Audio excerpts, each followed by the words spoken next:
My name is Evelyn Harper, Grandma Edie to almost everyone who matters. I turned 78 last April, quietly, with a slice of store-bought angel food cake and a single candle Tyler brought over. No party. No fuss. Just the way I like it. I live in the same two-bedroom bungalow on Maple Lane in suburban Denver that Tom and I bought in the spring of 1971. We paid $28,400 cash plus closing costs, money scraped together from his factory job and my part-time bookkeeping at the local hardware store. Back then the neighborhood was all young families planting maple saplings in the front yards. Now those trees are tall and thick, their roots cracking the sidewalks. The house itself hasn't changed much. Same white clapboard siding, repainted twice in 50 years, same green shutters, same creaky oak floors that announce every step. The kitchen still has the original avocado green cabinets from 1972, ugly by today's standards, but they work. The curtains are the same faded floral ones I sewed in 1985 on my old Singer machine. They let in soft morning light that makes the linoleum floor look almost pretty. I drive a 2009 Toyota Corolla. Silver, or what used to be silver before the sun bleached it to a dull gray. 187,000 miles and counting. The driver's seat has a small tear I patched with silver duct tape years ago. The radio still works, but only AM stations come in clear. I don't mind. I listen to the oldies station when I go to the grocery store, the one that still takes paper coupons and lets seniors have 10% off on Wednesdays. That grocery store is my weekly outing. I push a cart slowly down the aisles, comparing prices per ounce like it's a science. I buy generic brands, day-old bread, dented cans on sale. The cashiers know me by name. Mrs. Harper, found everything okay, they ask. I always smile and say, just fine, thank you, dear. They think I'm careful because I have to be. I let them think that. Every Thursday I go to the senior center for knitting group. I make scarves, hats, baby blankets, all donated to the women's shelter downtown. The ladies there fuss over me. Evelyn, you're so generous with your time, they say. Must be hard on a fixed income. I nod politely and keep knitting. They don't know the half of it. My late husband Tom passed in 2003 from a heart attack, quick, merciful, no long suffering. He never knew how much the trust would grow. My father, Jonathan Caldwell, was a quiet oil wildcatter in West Texas from the late 1940s until the mid-1970s. He struck modest but steady wells, never flashy, never in debt.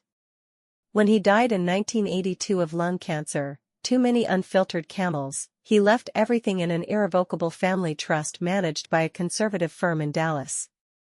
The document was simple, monthly distributions to me for life, remainder to my heirs upon my death. No loans against principal, no early withdrawals, no funny business. The first check came in January 1983, $4,200. Inflation adjustments and smart reinvestment pushed it higher every decade. By 2000 it was $9,800 monthly. Now, in 2026, it's $18,000 every single month, tax-free, deposited automatically on the 3rd.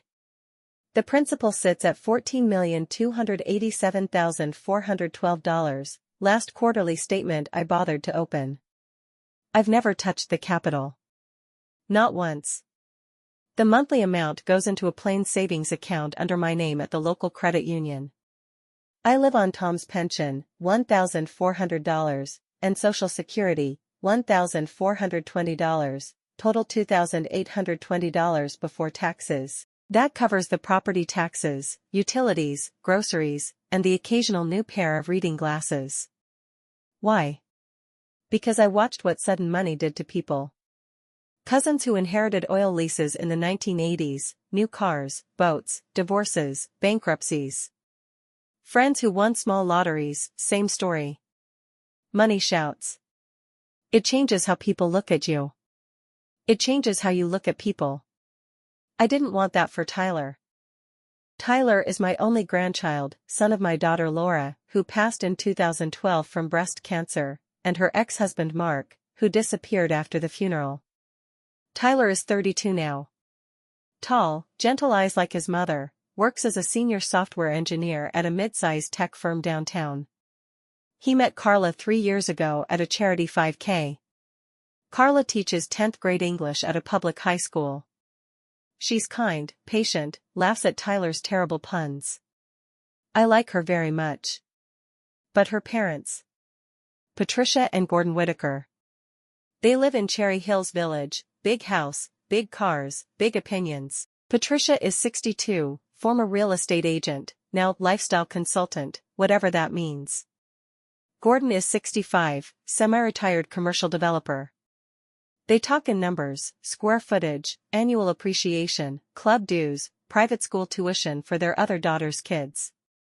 When Tyler proposed to Carla last Christmas, Patricia hugged me and whispered, "We're so happy to welcome you to the family, Evelyn.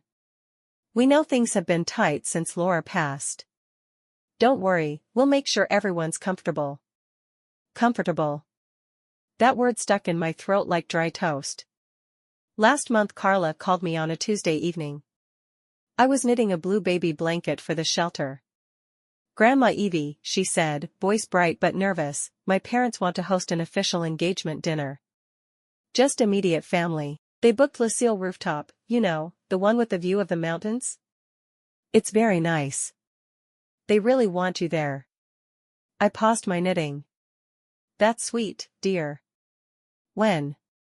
"Saturday 2 weeks from now. 7 p.m. dress code is, well, smart casual, I guess. But you can wear whatever you're comfortable in." I smiled into the phone. "I'll be there. Wouldn't miss it." When Tyler proposed to Carla last Christmas, Patricia hugged me and whispered, "We're so happy to welcome you to the family, Evelyn. We know things have been tight since Laura passed. Don't worry, we'll make sure everyone's comfortable." Comfortable. That word stuck in my throat like dry toast. Last month Carla called me on a Tuesday evening. I was knitting a blue baby blanket for the shelter. "Grandma Evie," she said, voice bright but nervous, "my parents want to host an official engagement dinner. Just immediate family. They booked Lucille Rooftop, you know, the one with the view of the mountains. It's very nice. They really want you there." I paused my knitting. "That's sweet, dear. When?" "Saturday 2 weeks from now. 7 p.m. dress code is, well, smart casual, I guess. But you can wear whatever you're comfortable in." I smiled into the phone. "I'll be there. Wouldn't miss it." Tyler came over the following Sunday with coffee and cinnamon rolls from the bakery near his apartment. He sat at my small Formica kitchen table, the same one where Laura used to do her homework, and looked at me with that worried son expression he gets when he thinks I'm hiding something. "Grandma, about the dinner. Patricia asked me a lot of questions about you." I poured him coffee. "Oh? Like what?" He stirred sugar slowly. "How you're managing. If you need anything." I told them you're fine, you have Dad's pension, Social Security, the house is paid off. But she kept pressing. Said something like, "We don't want Evelyn to feel out of place. The restaurant is quite expensive. Plates are around $600 each, wine pairings extra. We'll cover her, of course." I sipped my coffee. "Black. Always black. How thoughtful." Tyler frowned. She also mentioned maybe setting up a little monthly help, $300 or $400, just in case. I told her you'd never accept charity. "You're too proud." Proud. That word again. I set my mug down carefully. "Tyler, honey, people offer help when they want to feel superior. Not because they care. Remember that." He looked confused. "You think that's what she's doing?" I patted his hand. "I think we'll find out soon enough." After he left I opened my laptop, an old Dell Inspiron from 2014 that still runs fine. I logged into the trust portal, username, EHCal1965, password a combination of Tom's birthday and our wedding date. Latest balance, $14,312,847. Next distribution, $18,000 on the 3rd, as always. I closed the screen, made another pot of coffee, and started planning my performance. Monday I went to the library, free internet, free air conditioning. I looked up Lucille Rooftop. Reviews called it elegant, exclusive, Denver's premier fine dining experience. Tasting menu $245 per person without wine. Wine pairings $180 extra. Private rooftop with heated lamps, mountain views, live jazz trio on weekends. I smiled. I'd eaten at places like that, once, in 1979, when my father took me to a similar restaurant in Dallas after closing a well deal. He ordered steak, I ordered chicken. He paid with cash from a thick wallet. I was 32, pregnant with Laura, terrified of the menu with no prices. He leaned over and whispered, "Evelyn, never let a number on paper scare you. Numbers are just paper." I never forgot that. Tuesday I practiced walking slower, small steps, slight stoop, hand on the railing when going down my front steps. I wanted to look fragile, uncertain, out of my depth. I practiced saying, "Oh my, this is fancy," with wide eyes. I practiced thanking people profusely for small things. Wednesday I went to the thrift store, not to buy, but to observe. I saw women my age pawing through racks, counting quarters. I felt a pang of something, not guilt, exactly, but recognition. I've been them. I've counted quarters. I just don't anymore. Thursday knitting group. Mrs. Ramirez asked if I was excited about the big family dinner. I sighed theatrically. Oh, I don't know if I belong in a place like that. But for Tyler, I'll go. They clucked sympathetically. You're such a good grandma. Friday night I ironed the blue dress. I polished my loafers with Vaseline. I put $60 cash in my purse, taxi fare home if needed. The platinum card stayed in the zippered inner pocket. It's heavy, metal, no numbers embossed, just Evelyn Harper in silver script and the Centurion logo. Invitation only. $10,000 annual fee. Unlimited limit. I've used it twice, once for a new roof after hail damage in 2018, once for Laura's medical bills in 2011. Never flashed it. Never needed to. I laid the dress on the bed and spoke to Tom's photo on the dresser. Wish me luck, love. Tomorrow we stop pretending, or maybe we start. I slept with the window open. The night air smelled like pine and coming rain. Saturday morning I woke at 5:30, old habits. I made oatmeal, watched the news, watered the geraniums on the porch. At 4 p.m. I showered, put on the dress, pinned my hair, applied pale lipstick. I looked in the mirror one last time. A harmless old lady. A widow on a budget. A burden waiting to be pitted. I called the taxi company. Pick up at 5:45, Maple Lane. Going to Lucille Rooftop. The dispatcher paused. That's a nice place, ma'am. I smiled. So I hear. The taxi pulled up to Lucille Rooftop at exactly 6:52 p.m. I had asked the driver to arrive a little early, not because I was anxious, but because I wanted to watch them arrive. The building was glass and steel, 23 stories high, with a private elevator just for the rooftop. The doorman wore a crisp black uniform and white gloves. He opened the taxi door for me before I could reach for the handle. "Good evening, ma'am," he said, voice smooth and practiced. "Lucille Rooftop?" "Yes, thank you." I stepped out slowly, letting my loafers touch the polished marble slowly, as if I wasn't sure the ground would hold me. I handed him a $10 bill, more than the short ride deserved, but I wanted to start the evening with a small act of quiet generosity. He thanked me warmly, no judgment in his eyes.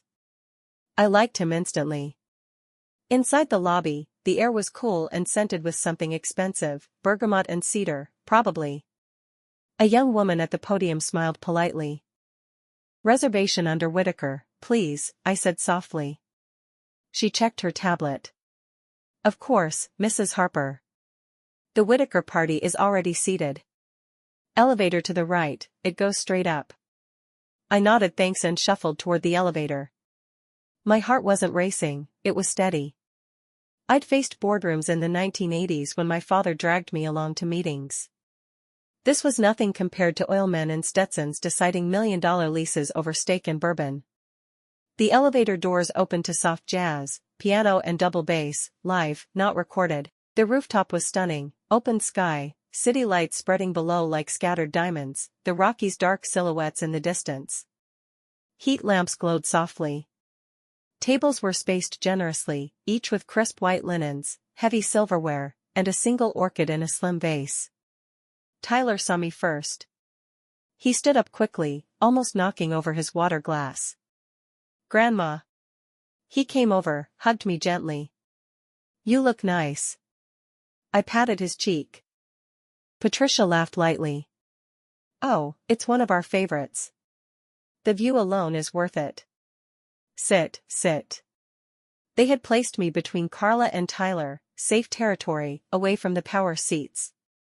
I lowered myself slowly into the chair, as if my knees were stiff. They aren't. The waiter appeared instantly, young, polished, black vest. "May I get you something to drink, ma'am?" "Water is fine, thank you," I said softly. Patricia waved a hand. "Bring her a glass of the house sparkling, dear. She should enjoy herself tonight." I thanked her profusely. "That's very kind." The menus arrived, thick cardstock, no prices listed. A sure sign of a place where if you have to ask, you can't afford it. I opened mine and pretended to study it with wide eyes. "My goodness," I murmured. "Everything looks so artistic." Patricia leaned in. "It's French-inspired with local ingredients. Gordon and I come here at least once a month. We love the tasting menu, 7 courses, wine pairings." "So, Evelyn," she said, dabbing her lips with the linen napkin, "Tyler tells us you live quite simply these days." "The little house on Maple Lane?" "Yes," I replied. "Same house for over 50 years. It's home." Gordon smiled indulgently. "That's admirable. Not many people hold on to things that long. Property values in your area have gone up nicely, though. You could probably sell and downsize, pocket a nice nest egg." I tilted my head. "I've thought about it. But the memories are worth more than money."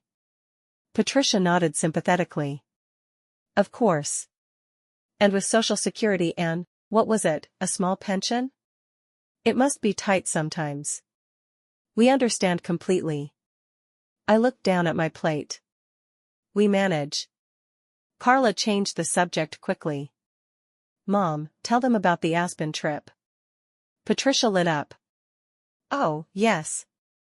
We closed on a little condo there last fall, 2,800 square feet, 3 bedrooms, ski in/ski out, $1.2 million, but we got it below asking. The views are breathtaking. We're already planning to have the kids up for Christmas next year." Gordon chuckled. "We even bought new skis for everyone. Top of the line. Can't have the family looking like rentals." Tyler shifted uncomfortably. I kept my expression neutral, interested, slightly awed. "That sounds wonderful," I said. "Must be nice to have a getaway." "It is," Patricia agreed. "We believe in investing in experiences. And family." Speaking of which, she looked at me directly. "We wanted to talk about how we can make sure everyone is comfortable moving forward. Weddings are expensive, and life after that, well, we like to help where we can." Gordon nodded. "We've already told Carla and Tyler we'll cover the honeymoon, wherever they want. Europe, Hawaii, doesn't matter." I smiled softly. "That's very generous." Patricia reached across and patted my hand, brief, cool touch. "And Evelyn, we don't want you to worry about anything either. Tyler mentioned your monthly income is modest. If there are ever medical bills or home repairs, we'd be happy to set up a little monthly support. Say $300 or $400? Nothing grand, but it could ease things." The table went quiet for the first time. Tyler's jaw tightened. Carla looked at her plate. I let the silence stretch. Then I said, very gently, that's kind of you to offer. Truly. Patricia smiled, satisfied. We believe in taking care of family. I nodded slowly. Family is everything. The main courses arrived. I had ordered the roasted chicken, simple, familiar. They had steak, lobster, truffle risotto. Patricia commented on the $185 price of the Wagyu. She'd peeked at the bill earlier. Worth every penny, she said. I ate quietly, listening, observing. Every time someone mentioned a number, condo price, ski trip cost, club membership fees, I nodded appreciatively, never interrupting. Inside, I felt the familiar calm I used to get before big meetings with my father. The moment before the reveal. The moment when the other side thinks they've already won. Dessert came, chocolate soufflé for most, sorbet for me, lighter on the stomach, I said. Coffee was poured. Patricia leaned back, glass of port in hand. Evelyn, I hope tonight hasn't been too overwhelming. We know this isn't your usual scene. I set my spoon down carefully. Not at all, I said. It's been illuminating. She laughed lightly. Illuminating? I reached into my old vinyl purse, slowly, deliberately. My fingers found the heavy platinum card in the zippered pocket. I pulled it out and placed it on the table in front of me, face up. The Centurion logo gleamed under the heat lamps. The table froze. Patricia's smile faltered. What's that? I looked at her calmly. My card. Gordon frowned. For the tip? No, I said. For the entire bill. Silence again, thicker this time. I continued, voice steady, no anger, just fact. My monthly trust distribution is $18,000. Tax-free. Has been for years. The principal is currently $14,312,847. I never touch it. I live on my late husband's pension and Social Security because that's what feels honest. I don't need to prove anything to anyone. Patricia's mouth opened, closed. I signaled the waiter. Check, please. He brought it on a silver tray, $5,284 including wine and service. I handed him the platinum card without looking at the total. Tyler whispered, Grandma. I squeezed his hand. It's okay, honey. Patricia finally spoke, voice high. But. Tyler said. Tyler knows what I let him know, I said gently. I wanted him to grow up valuing effort, not inheritance. I wanted him to choose a partner for love, not for what I could provide. Carla had tears in her eyes. Gordon stared at the card like it might bite. The waiter returned quickly. Thank you, Ms. Harper. Everything is settled. Can I get you anything else? Just the receipt, please. No need to print it. He nodded and left. I looked back at Patricia. The offer of $300 a month was sweet. But I think I'll pass. She flushed red. We were just trying to. I know what you were trying to do, I said softly. And I appreciate the impulse. But next time you want to help someone, ask their story first. Some poor widows have more than they show. I stood up slowly. Dinner was lovely. Thank you for inviting me. Tyler stood too. Grandma, I'll walk you out. I hugged Carla on the way past. You're a good girl. Don't let numbers define people. She whispered, I'm so sorry. Don't be, I said. Tonight was necessary. As we walked to the elevator, Patricia's voice followed us, sharp, embarrassed. This is ridiculous. She lied. I didn't turn around. The elevator doors closed. Tyler looked at me like he was seeing me for the first time. Grandma, $18,000 a month? I smiled. Since 1983, honey, your great-grandpa was very quiet about his success. He laughed, shocked, relieved, proud. Outside, the night air was cool. I breathed deeply. The mask was off. And it felt good. The elevator descended in silence. Tyler kept glancing at me, questions burning in his eyes. When we stepped into the lobby, the same doorman smiled. "Cab for you, ma'am?" I shook my head. "We'll walk a bit first." Tyler offered his arm. I took it. The sidewalk was quiet, Friday night, but the rooftop crowd hadn't started leaving yet. We walked toward the park across the street, streetlights casting long shadows. Finally he spoke. "Why didn't you ever tell me?" I squeezed his arm. "Because I wanted you to be you. Not the grandson of a trust fund. Not the kid who never had to worry. I saw what money did to people, cousins who inherited fast and lost faster. I wanted you to fight for things. To choose a career because you loved it, to choose a wife because she was kind, not because she came with connections." He stopped under a lamp.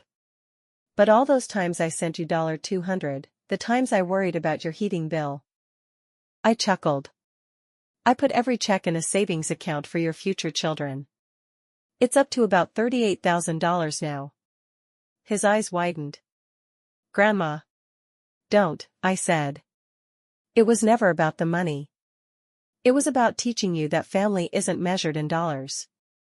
We sat on a bench. The city hummed around us. Patricia's face, Tyler started, then laughed. She looked like she swallowed a lemon. "She'll survive," I said. "People like her always do." Tyler turned serious. "She humiliated you. Offering $300 like you were a charity case." I shrugged. "She humiliated herself. I just held up the mirror." He was quiet for a long time.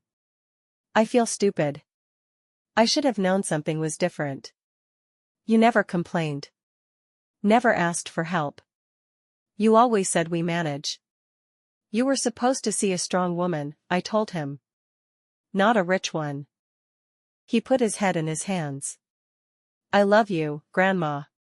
More now than ever." I hugged him, tight, the way I used to when he was small, and scraped his knee.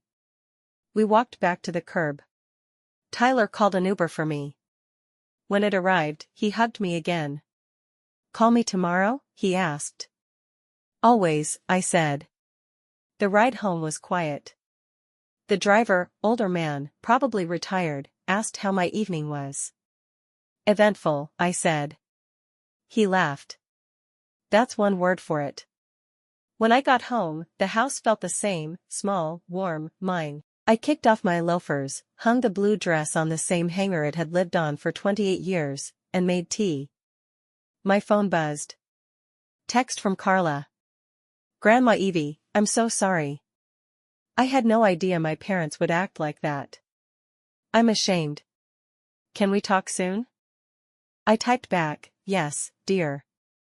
When you're ready. No rush." Another text, Tyler. "Mom and Dad just left the restaurant. Patricia was crying in the car." Gordon silent. "I think they're embarrassed. I'm proud of you." I smiled and set the phone down. I sat in the dark living room, tea in hand, and let the evening replay. Every condescending word. Every number dropped like a status symbol. Every pitying look. I didn't feel anger anymore. Just clarity. Some people wear wealth like armor. Others, like me, wear simplicity like freedom. I slept deeply that night. No dreams. Just peace. The phone rang at 8 a.m. It was Tyler. His voice carried both tiredness and anger. "Grandma, after last night Patricia and Gordon were furious. In the car, Patricia was crying and saying you deceived them on purpose. They said you pretended to be poor just to embarrass them." I laughed softly. "Son, they didn't embarrass themselves, I just held up the mirror." Tyler continued, "Gordon said they won't give us any financial help anymore. As if we were begging for their money. Carla told them straight, we don't want your money, we want respect." She spoke to her parents with such firmness for the first time. I listened quietly, then said, "Tyler, this is their pride breaking. Stay strong, you and Carla." I'm perfectly fine. After hanging up, I made tea and sat on the porch. The sun was rising. The phone rang again, this time Carla. Her voice was tearful. Grandma Evie, can I come to your house? I just want to talk. Please. I said, come, dear. The door is open. An hour later Carla arrived, no makeup, just jeans and a plain top. She walked in and hugged me tightly. I came to apologize. What my parents did. I'm so ashamed. I knew they were like this, but I stayed silent. You opened my eyes. I wiped her tears. No need for apologies, dear. You are your parents' daughter, but you don't have to become their copy, that's a very big thing. We sat at the kitchen table. Sipped tea and talked. She asked, how do you stay so simple even with so much money? I replied, because showing off money doesn't make you bigger, it makes you feel smaller inside. I want to stay free, no need to impress anyone, no fear of anyone. Carla bowed her head. I want to live like that too. Will you teach me? I smiled. It's not something to teach, it's something to live. Just start from the heart. Carla held her coffee cup and said, my parents grew up poor. They struggled a lot. For them, money is security. That's why they measure everything by money. I listened and replied, I understand. My father was poor too, then made money in oil. But he taught me, money is a tool, not your identity. Carla asked, did you never live a lavish life? I laughed. Sometimes. In the 1980s I went with Dad to Dallas, fancy dinners, expensive wine. But it felt temporary. When I married Tom, we decided to keep it simple. I taught Laura the same. Carla's eyes widened. You never even told Tyler about the trust? No. I wanted him to live by hard work. Character should come before money. We moved from the kitchen to the porch. I started knitting, a new scarf. Carla asked, what do you think, how can I make my parents understand? I said, you can't force them to understand. They'll only change when they feel inside that money isn't everything. Just live your life, give respect, show kindness. If they see it, maybe they'll change. Carla nodded. From today I'll start simple things. No more expensive bags, no more showing off. I held her hand. That's the beginning, dear. Do it from the heart, and everything else will follow. She left in the evening. When I closed the door, I thought, one person can change, if there's space in the heart. 2 days later Tyler called. Grandma, I went to my in-laws' house and talked to them. I asked, what happened? Patricia started, your grandmother insulted us. Gordon said, we offered so much help, she rejected it. I got angry and told them, you insulted my grandmother by treating her like a charity case. That offer wasn't help, it was control. I listened silently. Tyler continued, I told them, no more money talk. Don't ask us for help, don't offer us any. If you see us as family, give respect, not money. Otherwise, we'll keep the relationship distant. I smiled and said, son, that's a very big step. Tyler replied, Carla supported me fully. She said, I love my parents, but their thinking is wrong. I won't copy them anymore. After the call, I thought, this is exactly what I wanted. Tyler is standing on his own feet now. He's living by values, not money pressure. The next day I went to Laura's grave. I placed flowers and sat down. Dear daughter, your daughter-in-law and grandson are doing well. What I taught you is reaching them now. A cool breeze blew. I remembered Tom's photo. He always said, Evie, money comes and goes, the heart stays. Back home I opened the old photo album. Laura's childhood pictures, Tyler's first school day, our wedding photo. Everything simple, but full of love. I thought, I hid the money so people would see me as a person, not a wallet. Today they see me as a human being. That was the real victory. A week later I invited Tyler and Carla for dinner. Simple pot roast, mashed potatoes, homemade apple pie. No fancy wine, just water and tea. The three of us sat laughing at the table. Carla said, "Grandma, this is the best dinner I've ever eaten." Because it came from the heart. Tyler added, "From now on, every month we'll have dinner here. No more expensive restaurants." I smiled. This is family. Not money, love is what matters. When they left that night, the house felt empty, but my heart was full. On the 3rd of the month the notification came, $18,000 credited. I smiled, closed the laptop, and sat on the porch. I started knitting, a new scarf for Tyler's future baby. The sun was rising. Teacup in hand. I thought, I hid $14 million, but I kept my heart free. Patricia and Gordon have lots of money, but no peace. I have peace, love, a grandson and daughter-in-law who see me as a human being. That is true wealth. Now I wake up every day with a smile, because I have nothing to prove. I just live, my way. The story ends here. One woman showed the world with her truth that money isn't everything. If you liked this story, please support me, give it a like, tell me in the comments which part you liked the most, and subscribe to the channel so you keep getting more real lifestyle stories like this. Follow me so you don't miss the next one. Thank you so much for all the love. See you in the next story. Until then, take care of yourself. Love and respect, Red Heart.